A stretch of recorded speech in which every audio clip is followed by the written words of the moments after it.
Meeting will come to order. We are meeting today to consider H.R. 4550, the United States Grain Standards Reauthorization Act of 2025, and note that a quorum is present and that each member has before them copies of the material on our agenda today at their place on the rostrum. Without objection, the chair may recess the committee subject to the call of the chair at any point during this meeting. Our next order of business is to consider a bill to reauthorize the United States Grain Standards Act. This essential law has shaped the U.S. grain and oilseed industry for more than a century. Originally enacted in 1916, the United States Grain Standards Act provides the federal government with the authority to establish official marketing standards for grains and oilseeds, along with procedures for inspection and weighing. These standards are a cornerstone of our agricultural system, supporting transparency, consistency, and fairness across the supply chain. They help ensure that U.S. grain maintains its strong reputation for quality and reliability in global markets. Producers, processors, exporters, and buyers all rely on the integrity and accuracy of the official grain inspection and weighing services. These services not only help farmers receive a premium for their crops, but also give buyers the certainty they're receiving the quality they've come to expect. While many of these provisions of the Act are permanently authorized, a few key authorities are set to expire this September.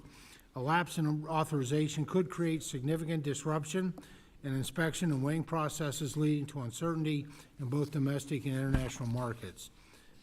U.S. competitiveness in global markets depends on uninterrupted, consistent, and cost-effective inspection services. The updated provisions before us today reflect thoughtful input from stakeholders and aim to ensure continuity and create more opportunity to advance grain grading technology. This legislation reflects a strong bipartisan consensus. I want to thank Subcommittee Chairman Scott and Ranking Member Davis for holding a hearing on this important issue and helping educate members on the value of official marketing standards. I also appreciate the partnership of Ranking Member Craig of the full committee in working collaboratively to move this effort ahead. I look forward to continuing our work together to advance this important legislation through the House. And with that, I yield to the Ranking Member Craig for her comments. Thank you so much, Mr. Chairman. I'm pleased to be here to support the U.S. Grain Standards Reauthorization Act of 2025 and happy to be its lead Democratic co-sponsor. Every summer, grains planted by hardworking Minnesotans cover 40% of my district. Agriculture, by its very nature, is full of uncertainty. When farmers plant their crops, they don't know if the weather will cooperate. Usually it doesn't in Minnesota. Will their fields get too much rain, too little sun, a cold snap, or an unexpected severe weather event? None of this is in the hands of the farmer planting a crop. Lately, America's farmers have experienced another kind of uncertainty: the president's trade policies. How much will tariffs drive up input costs? Will tariffs ultimately shut U.S. farmers out of foreign markets? Will any trade deal the administration makes be enough to offset the market share we lost in the first Trump trade war and are continuing to lose now? U.S. grain standards are a key component of foreign trade and promoting American agriculture exports. The inspections and certifications done by the Federal Grain Inspection Service, states, and private agencies provide foreign importers with certainty regarding the quality of the grain bought from U.S. farmers. With parts of the existing U.S. Grain Standards Act set to expire on September 30th, 2025, we should avoid adding additional uncertainty to farmers' lives by reauthorizing and improving this law. The bill before us reauthorizes annual appropriations for standard development and maintenance. USDA's authority to collect fees for supervision of inspections and weighing, an administrative supervisory cost cap, and the Grain Inspection Advisory Committee, all important components of the existing law. However, the bill also makes some key improvements. The legislation steers USDA to prioritize the modernization of grain grading technologies. The U.S. grain inspection system is known around the world for quality and reliability. Yet, as new technologies and new tests with improved speed, accuracy, and consistency come into play, other countries may try to leap ahead of our high standards. We cannot rest on our laurels. By focusing USDA's attention on modernization, we can continue to hold our place as the world's gold standard in grain inspection. We also heard testimony before the General Farm Commodities Risk Management and Credit Subcommittee that the FGIS Grain Inspection Advisory Committee should be modified to enhance continuity. This need arises from USDA's delays occurring under both Republican and Democratic administrations in naming replacement GIAC members when existing members leave. Today, a member of the GIAC may serve 2 consecutive terms, but then must leave the committee when the second term expires. This can leave holes in GIAC membership, which can prevent the committee from meeting. By allowing GIAC members in their second term to remain on the committee until replaced, this ensures the committee can continue to function.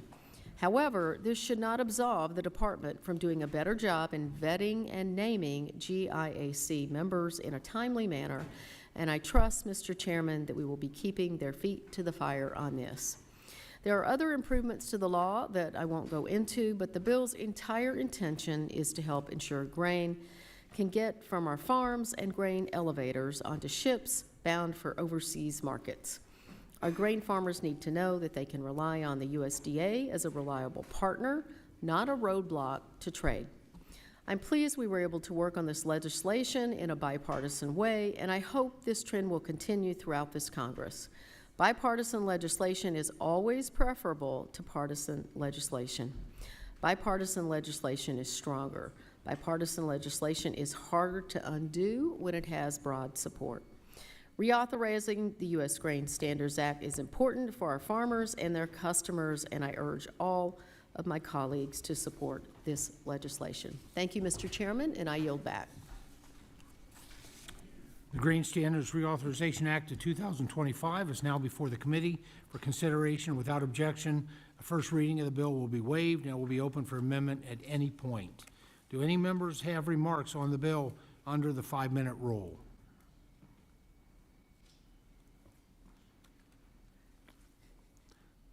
Seeing none and hearing no further discussion, the committee will now consider the bill. Does any member have any amendments to the bill?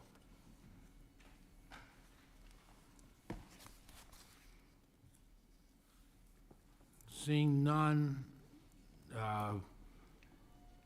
and hearing none, I now recognize the gentlelady from Minnesota, Ms. Craig, for a motion. What's my motion? Mr. Chairman, I move. Thank you. Mr. Chairman, I move, Mr. Chairman, I move that the bill, H.R. 4550, be reported favorably to the House with the recommendation that it do pass. Does any member wish to discuss the motion?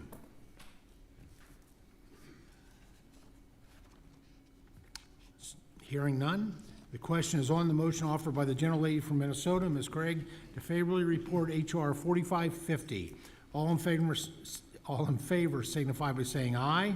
Aye. All opposed by saying nay. In the opinion of the chair, the ayes have it, and the bill H.R. 4550 is ordered to be reported favorably to the House.